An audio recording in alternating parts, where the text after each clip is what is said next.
Olá pessoal, vou mostrar aqui para vocês uma série de vídeos, na verdade são dois vídeos sobre o pedido de compra. Esse primeiro vídeo eu vou mostrar como configurar a tela. É um pouquinho complexa essa tela de compra, não é uma tela assim muito fácil, então alguns usuários podem ter dificuldade. Se vocês tiverem dificuldade em entender, peça ajuda com o nosso suporte, a gente vai ajudar você a explicar cada campo para você.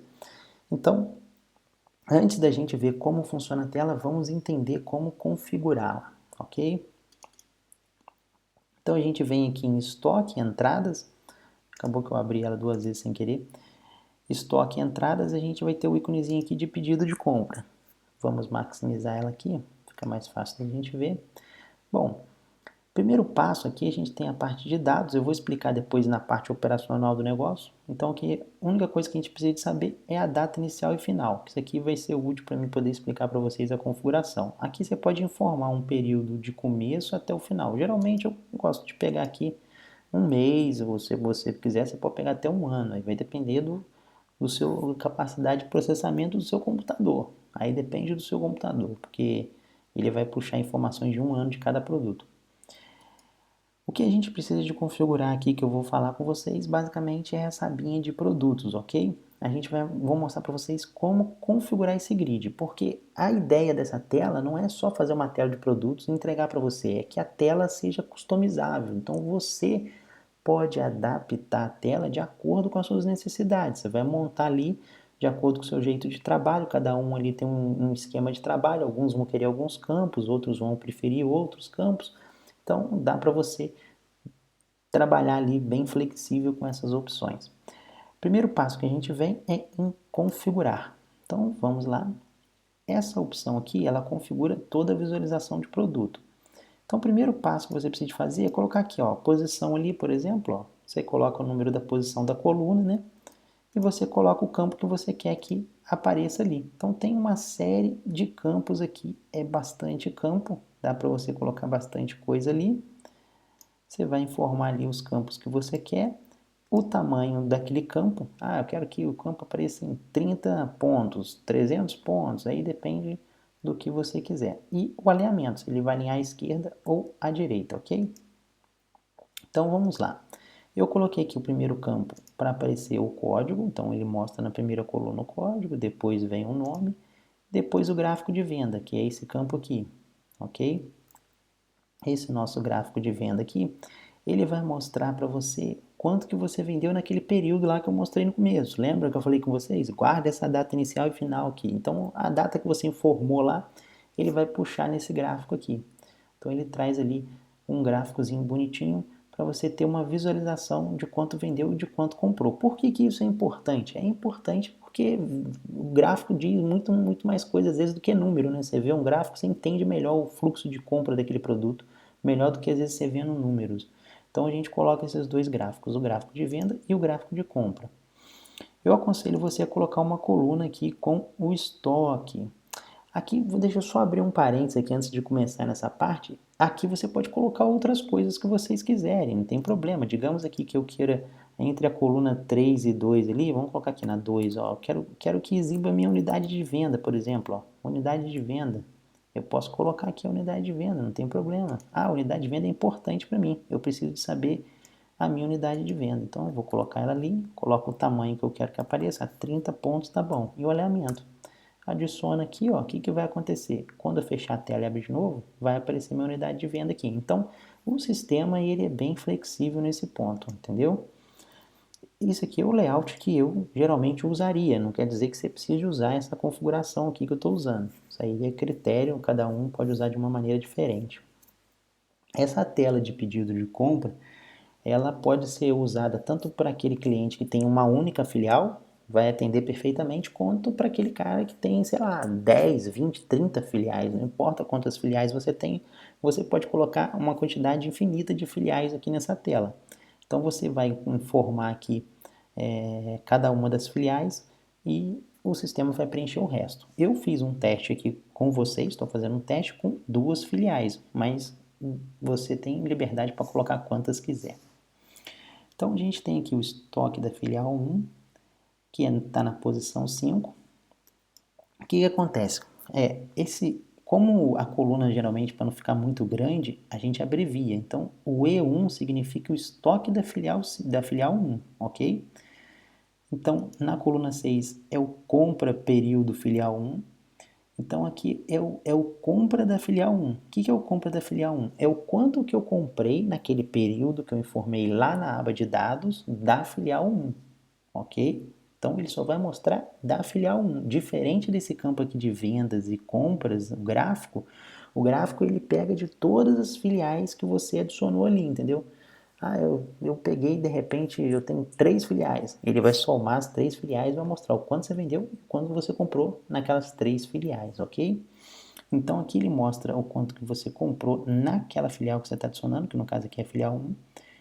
E o V1 significa o quê? A venda no período da filial 1. Então, o quanto eu comprei e o quanto eu vendi. E o P1 é o pedido que você quer fazer daquele item, a quantidade que você quer pedir daquele item para a filial 1. Esse campo aqui ele é editável. Você pode chegar ali e editar 1, 2, 3, 4, você vai informando ali como se fosse uma planilha do Excel. Então é bem prático e fácil de usar. Então esse P1 aqui ele é um campo editável. E agora eu venho com as informações da filial 2. Deixa eu só fazer o seguinte, quer ver? Eu acho que vai ficar melhor para vocês entenderem. Eu vou só jogar umas informações ali. Vamos mandar buscar aqui algumas informações do meu banco. Pode demorar um pouquinho, depende da quantidade de vendas que você faz aí, quantidade de produtos. Então ele carrega os produtos e tem que carregar as vendas, carregar as compras, montar os gráficos, ver os pedidos, enfim, pode ser um pouquinho mais demorado. Mas tá lá, vamos lá. Então aqui, ó, acho que assim fica melhor para a gente entender. Então aqui ele mostrou aqui para mim,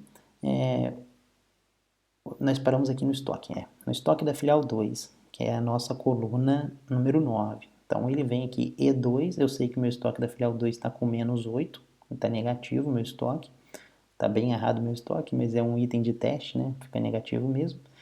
O quanto que eu comprei daquele item na filial 2, eu não comprei nada lá. E o quanto que eu vendi naquele período ali de um ano, coloquei um ano na filial 2. Eu vendi 8 peças dele na filial 2, por isso que está negativo 8 lá. E aqui é o quanto que eu vou pedir, né? Que é essa informação aqui, ó, pedido 2, que é o quanto que eu vou pedir para a filial 2.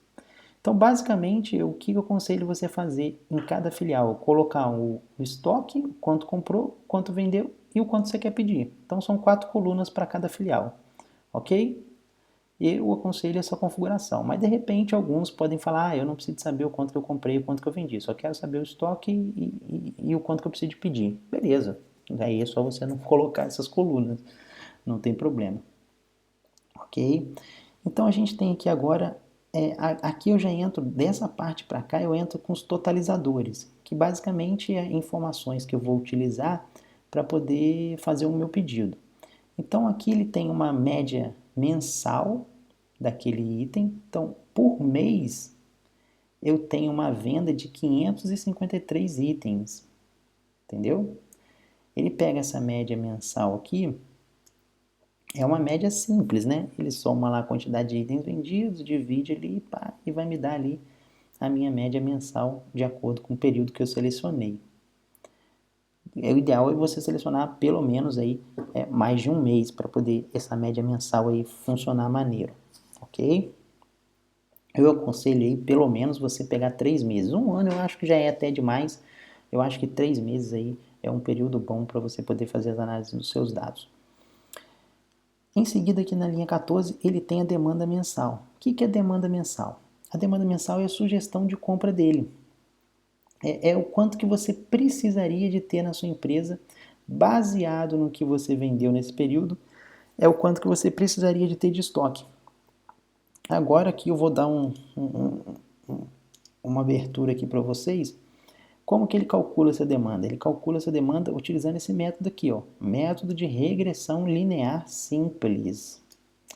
Então, basicamente, a gente tem esse artigo aqui, lá no site da empresa, ele explica aqui de forma técnica como fazer esse cálculo, ok? Então, tem todas as informações aqui, ó, período 1, período 2, e qual seria a minha demanda ali, quanto que eu teria que ter de estoque, né, para suprir a minha venda. Basicamente, é isso que esse indicador responde, né? esse indicador de DM aqui, a demanda mensal, é o quanto que eu precisaria de ter por mês aqui, né, num período de um mês, no meu estoque, para suprir a minha venda desse produto. Ele está me indicando aqui que eu precisaria de ter, pelo menos aqui no meu estoque, 1.233 itens desse, porque vocês podem ver aí que isso é um pouco variado, cada item depende da quantidade de vendas, então ele vai dizer aí, de acordo com a sua quantidade de vendas, o quanto de itens que você precisa, ok? Então, a gente tem aí uma sugestão de compra, que, como eu disse, é uma sugestão, né? Essa demanda e essa sugestão, eles não são indicadores aí precisos, eles têm uma margem de erro, eles tentam anular um pouco a questão da sazonalidade, né? Se vocês observarem no artigo lá, é um dos métodos mais utilizados aí para poder saber a demanda de um estoque. Então imagina que você tem ao longo do ano uma venda de um produto lá, sei lá, você vende 10 itens daquele por mês. Chegou no determinado mês, um cliente foi lá e comprou 50 itens daquele. Fez com que o seu número de vendas subisse, mas no outro mês esse cliente não comprou mais aquele item, só foi uma vez esporádica. Então isso pode mascarar aí o seu relatório de vendas. Você pode achar que precisa de ter no outro mês, sei lá, 60 itens daquele para poder suprir a sua demanda, que você vendeu 50 para aquele cara e mais os 10 que você vendia recorrente. Então você pode comprar, às vezes, no outro mês 60 itens e pode dar um rombo no seu estoque, porque depois você vai levar 6 meses para desovar aqueles 60 itens que você comprou. Então, essa demanda mensal, ela justamente tenta evitar esse problema, porque ela tenta fazer uma média utilizando a regressão linear para você poder ter uma noção aí de o quanto que, a média não seria a palavra correta, né? Mas para você ter uma noção aí do quanto seria a demanda ali baseado num período. Então, quanto maior o período que você escolher, mais preciso aí vai ficar as informações. Mas é claro que sempre, apesar desses cálculos matemáticos dizerem um pouco das coisas, você precisa de analisar o seu estoque corretamente, né? Você não pode se basear só nisso e sair comprando os produtos só baseado naquela coluna. Aquela coluna ali é só uma orientação, a gente não recomenda que você compre por isso, é só uma recomendação. Você precisa de analisar, conhecer o hábito dos seus clientes, conhecer o seu giro de estoque para você poder tirar suas conclusões, mas aqui ele vai te dar um bom norte aí do caminho que você precisa de seguir. O que essa sugestão de compra faz? Essa sugestão de compra é a linha 15 aqui, ó. Eu aconselho você também adicionar ele, porque ele é muito bom. Ele vai pegar a sua demanda, por exemplo, eu tenho uma demanda de 1.233 itens, e ele vai ver o quanto que você tem no estoque. E se você pegar essa coluna aqui, que está logo em seguida, é o estoque total, ele está falando que eu tenho negativo 1.733. Então, como eu preciso de ter 1.200, ele está falando que eu preciso de comprar 1.296. Então, basicamente, ele está fazendo um cálculo aí, já te dando mastigado quanto que você precisa de ter, uma sugestão do que você precisa de ter no seu estoque, entendeu? Então, por exemplo, aqui, olha, eu tenho aqui, deixa eu pegar um item aqui, ó, quando ele ficar negativo, significa que você está com itens sobrando. Esse produto aqui, ó, água mineral, ela está sobrando no meu estoque. Por quê? A minha demanda dela é de 11. Eu não precisava de ter mais de 11 produtos por mês de água mineral no meu estoque. Só que eu estou com, atualmente, 77 águas minerais. Então, eu estou com excesso de 66 águas minerais no meu estoque. Estou com excesso de estoque. Isso é ruim, porque é dinheiro que está parado ali sem você girar. Você poderia estar investindo esse dinheiro, por exemplo, em alguns produtos que estão com estoque abaixo do que deveria estar, que é um exemplo disso. Vamos dar um exemplo aqui, olha. Esse AK-47 aqui. Digamos que você vendesse essa metralhadora. Você tem lá uma demanda mensal de 9, ok? Só que você tem 22... esse aqui tá coisa. Esse aqui de baixo aqui, ó, pronto, a Brahma. A Brahma dá pra gente ilustrar, ó. Você tem uma demanda mensal de 286, o AK também está sobrando lá no estoque. Você tem 286 Brahmas no estoque e seu estoque total, aliás, minto, a sua demanda era para ser de 286, você deveria de ter 286 Brahmas ali, só que o seu estoque hoje é 264. Então você precisa de comprar ali 22 caixas de Brahma. Seu estoque de Brahma está abaixo da necessidade. Então você às vezes está com alguns produtos aqui em excesso, né? Você vê aí, por exemplo, essa Brahma aqui que está sobrando aqui muita, e em compensação tem alguns produtos como a Coca-Cola que você vende bastante e você não tem ela no estoque, só tem 37 e você precisaria de ter pelo menos aí, né, 8.000 cocas no estoque aí, pelo que você vende ao longo do período, ok? Então, basicamente aí para vocês entenderem, essa sugestão de compra, ele soma ali a demanda mensal menos o estoque e vai te dar ali uma sugestão que é basicamente o que você precisaria de comprar, uma sugestão do que você precisaria de comprar. Na coluna 16, a gente tem o estoque total. O que é esse E-T? É basicamente igual esse estoque da filial 1, só que ele está somando o estoque da 1, mais o estoque da 2, mais o estoque da 3, da 4, da 5, enfim, quantas filiais eu tivesse adicionado aqui, ele ia me dar ali o total de todas aquelas filiais ali adicionadas. A mesma coisa é o CT, que é o compra total, que é basicamente a soma de todos os C1, C2 e por aí vai indo. E a gente teria ali também o VT, que seria o venda total, que é a soma do V1, do V2, do V3, do V4, enfim, quantos V eu tivesse, apareceria ali. E o PT aqui, que é o pedido total, o último item da nossa coluna, ele soma aí todos os estoques aí que a gente foi preenchendo ali, e ele vai totalizando aqui pra gente, ok, pessoal? Então, basicamente, eu aconselho você a utilizar essa configuração aqui, tira um print aí dessa tela ou de repente entra em contato com o nosso suporte, eles podem te ajudar a fazer exatamente essa configuração aqui, porque eles sabem isso de cabeça. Então, qualquer dúvida que vocês tiverem, entre em contato aí com o nosso suporte, eu vou deixar ele maximizado aqui, ó. Se você quiser, você pode printar aqui e configurar mais ou menos parecido com isso, para você ter uma configuração ideal aí da sua tela. Então é isso aí, no final você clica em confirmar para registrar essas configurações aqui. Aí basta fechar a tela e abrir de novo. E a gente vai ficar por aqui, eu vou fazer um outro vídeo explicando para vocês como funciona, como utilizar essa tela. Esse vídeo foi só para você entender a configuração, o nome dos campos, o que cada campo faz. Que essa tela era um pouquinho mais complexa do que geralmente as outras telas que a gente tem aqui no sistema, ok? Um abraço, espero que vocês tenham gostado e até a próxima.